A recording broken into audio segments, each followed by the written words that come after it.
ನರಪುತ್ರನು ಸೇವೆ ಮಾಡಿಸಿಕೊಳ್ಳುವುದಕ್ಕೆ ಅಲ್ಲ, ಇತರರ ಸೇವೆ ಮಾಡುವುದಕ್ಕೂ ಸರ್ವರ ಉದ್ಧಾರಕ್ಕಾಗಿ ತನ್ನ ಪ್ರಾಣವನ್ನು ಈಡಾಗಿ ಕೊಡುವುದಕ್ಕೂ ಬಂದಿದ್ದಾನೆ.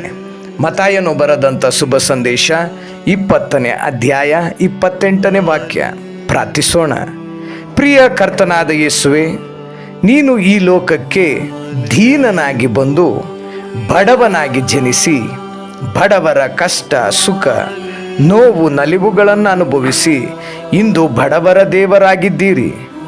ಕರ್ತನಾದ ಯೇಸುವೆ, ನಿಮ್ಮ ಸರಳ ಜೀವನ, ನಿಮ್ಮ ಬಡಬಗ್ಗರ ಸೇವೆ ಇಂದು ನಾವು ಮುಂದುವರಿಸಲು ನಮ್ಮ ಹೃದಯಗಳನ್ನು ಯೇಸು ಸ್ವಾಮಿಯ ದೀನ ಹೃದಯವಾಗುವಂತೆ ಮಾಡಿರಿ. ಇಂದು ಕ್ರಿಸ್ತ ಯೇಸುವಿನ ಹೆಸರನ್ನು ಇಟ್ಟು ನಡೆಸುತ್ತಿರುವಂಥ ಅದೆಷ್ಟೋ ಸಂಸ್ಥೆಗಳು ಕ್ರಿಸ್ತನ ತತ್ವ ಸಿದ್ಧಾಂತಗಳಂತೆ ಉಚಿತವಾಗಿ ಬಡಬಗ್ಗರ ಸೇವೆ ಮಾಡುತ್ತಿರುವ ಸಂಸ್ಥೆಗಳು ಇನ್ನೂ ಹೆಚ್ಚೆಚ್ಚು ಬಡಬಗ್ಗರ ಸೇವೆ ಮಾಡಲು ಅಂತಹ ಸಂಸ್ಥೆಗಳನ್ನು ಆಶೀರ್ವದಿಸಿರಿ. ಇನ್ನು ಕೆಲವು ಸಂಸ್ಥೆಗಳಾದರೋ ಕ್ರಿಸ್ತೇಸುವಿನ ಹೆಸರನ್ನಿಟ್ಟು ಹಣಕ್ಕಾಗಿ ಬಡಬಗ್ಗರನ್ನು ಸುಲಿಗೆ ಮಾಡುತ್ತಿರುವಂಥವರಿಗಾಗಿ ಪ್ರಾರ್ಥಿಸುತ್ತಿದ್ದೇವೆ.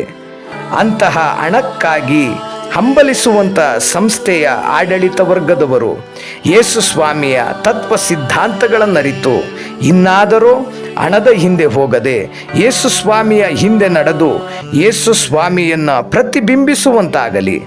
ಯೇಸು ಸ್ವಾಮಿಯ ಸೇವಾ ಮನೋಭಾವದ ಹೃದಯ ಅವರಲ್ಲಿ ಮೂಡಲಿ ಎಂದು ಬಡವರ, ನಿರ್ಗತಿಕರ, ಶೋಷಿತರ ಪ್ರಭುವೂ ದೇವರಾದಂಥ ಯೇಸು ಸ್ವಾಮಿಯ ಉನ್ನತೋನ್ನತ ನಾಮದಲ್ಲಿ ಪ್ರಾರ್ಥಿಸಿದ್ದೇವೆ. ಆಮೆನ್.